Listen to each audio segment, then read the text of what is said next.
morning. Today we'll talk real briefly about supply chain management. And the supply chain has been a wonderful development in our society over many, many years. It's allowed us to enjoy a wide variety of products at significantly reduced costs that we really couldn't have enjoyed without. But the supply chain itself, although it gives us access to global markets, it's not without its risks. And so today I'd like to just touch on what those risks are, how we could navigate those risks by using quantitative models, and finally conclude with a brief, simple, but very robust model of our own that we might be able to apply to our own supply chains. But before I do that, I'd like to talk to you a little bit about some recent events that happened at OOCL. OOCL has had a number of offices throughout the United States and globally, and we've decided to consolidate many of those offices within the US here in South Jordan, Utah.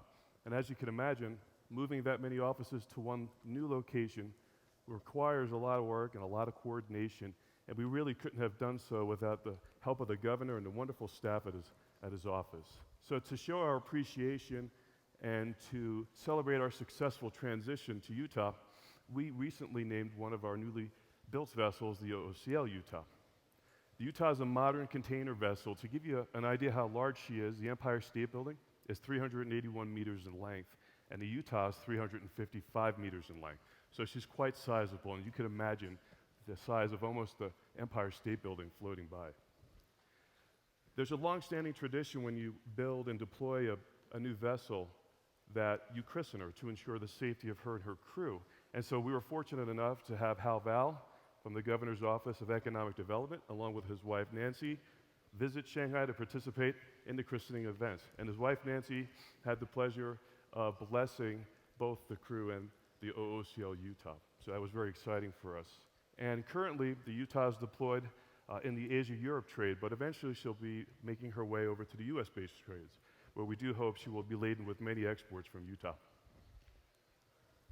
So the supply chain has many different component parts. It could be procurement, manufacturing, sourcing, and so on. But today I'm going to focus on the logistical aspect of the supply chain.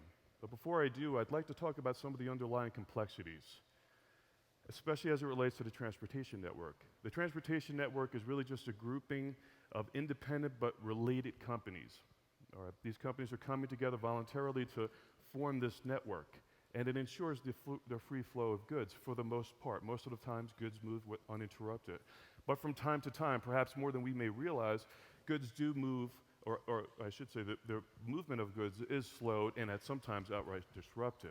And so we need to protect ourselves against those type of instances. And we could call those instances black swans. We've all heard of this. We at Nassim Taleb developed this theory. And basically it states that in complex systems, events happen, they often catch us by surprise, and they have significant consequences. So the transportation network, the supply chain, has the same type of events in it, both large and small. There are cataclysmic type events, which I'm not going to focus on today. Instead, I'm going to focus on the smaller events that affect your personal supply chain and how you can protect yourself against them.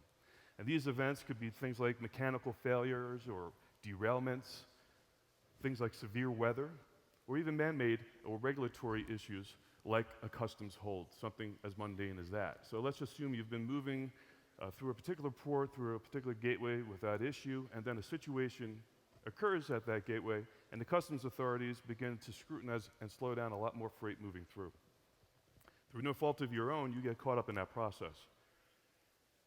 Now your shipment to your customer overseas is delayed by, let's say, 10 days, but your customer needed that inventory because perhaps they're having a sale or they're running just an inventory type of system, and now they can't access it. So they have to now go to a secondary market, secure that product at a significant cost. And as you can imagine, that would be very harmful to their business and ultimately to yours.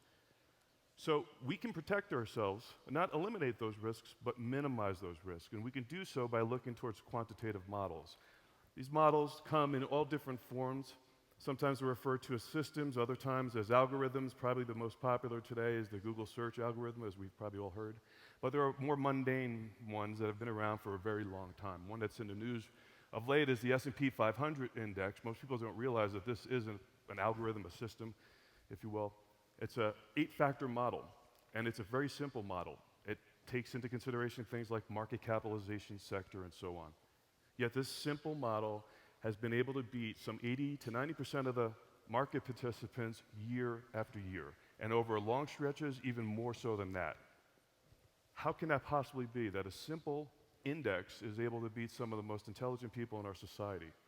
Well, simply put, we're human. We make mistakes. We have biases. We have beliefs of things, how things should be, rather than perhaps the way that they are. And that affects our decision making. A model doesn't have that problem. A model is very robotic in nature and very consistent. And consistency is what we need to help navigate this very complex supply chain. I'll give you one more example to demonstrate the power of a model. Here's a clinical detection study that was conducted some time ago by 2 researchers, and they wanted to determine whether or not a model or an experienced doctor was better at detecting brain damage in patients. And as you can see, the results of this study are quite striking. On the far left is the model result. Its accuracy rate was over 83%, while on the far right, your experienced doctor's accuracy rate was 56%, or I should say 58%. That's not only concerning, but what's even other things on this slide that are concerning is the inexperienced doctors had more experience and a better success rate than the experienced doctors. And that goes to the biases that I talked about earlier. And second from the left, and lastly, is the experience plus model. It's a very logical assumption to assume that if I have a model, I'm able to use this model and then plus my experience to improve my decision making. And in fact, that's not the case. Research study has shown time and again that the model is typically the gold standard. It's the ceiling rather than the floor. And here's a very clear example where the model plus experience, so this was basically the doctor was able to overrule. And they were using the model, but they can overrule the model if they so choose. It improved their overall performance, but it still was suboptimal when compared to the model. So hopefully I tweaked your interest a little bit in models. They don't have to necessarily be extremely complex. As a matter of fact, simple is probably better. But we need to know what factors go into a model to help build one, perhaps for our own organizations. And I would suggest having a model that really is no more than 10 factors. I've seen models with more or less do very well. But 10 factors or less is probably key, at least at the beginning.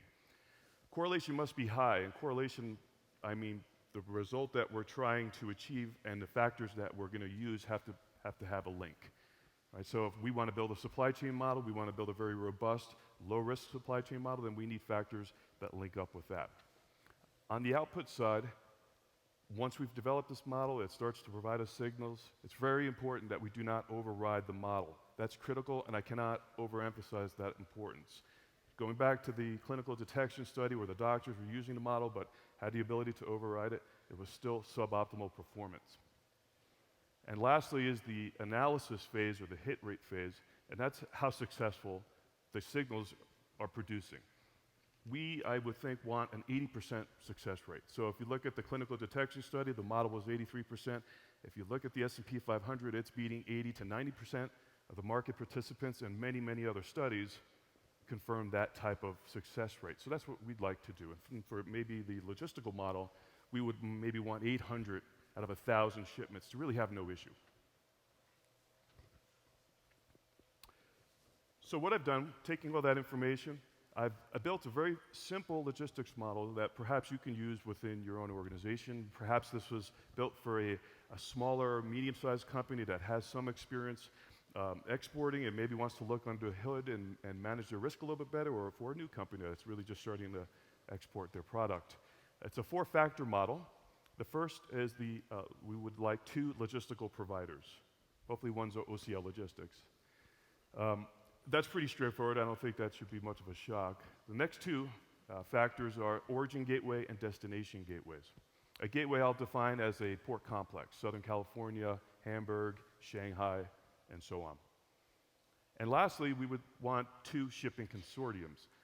Much like the airlines, the shipping lines have come together, pooled our resources to gain better efficiencies. But if you're using 2 logistical providers hoping for diversification, and they're both using the same consortium, or even worse, the same service, your risk of something going wrong has elevated significantly. So you want to make sure we're also using two separate consortiums. And finally, we have a weighting system here where we just want 50% of our volume going with provider A and B all the way throughout all these different factors. This is a very simple model. We could make it more complex. We probably, to get to your specific supply chain, we would need to have probably some other factors than these just that we have listed here. But what's key about this is that not that the model is difficult to build. It's quite simple. But what's really important is the implementation of the model. And that's where the difficulty lies. And I'll give you a real brief example of where that could be a problem for you. Let's say you're using what the model suggests, two gateways, origin A and B, and all of a sudden a supply and demand situation occurs where the rates and the pricing starts to significantly decline through gateway A.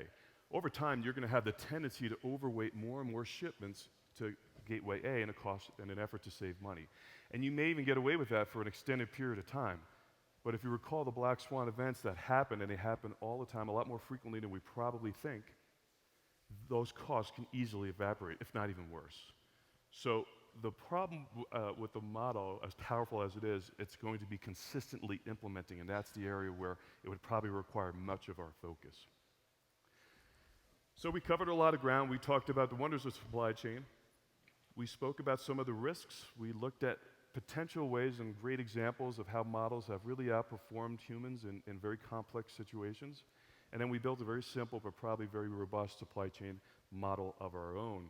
So it's my belief supply chain can significantly be improved by models, and I hope you use a model in yours. Thank you.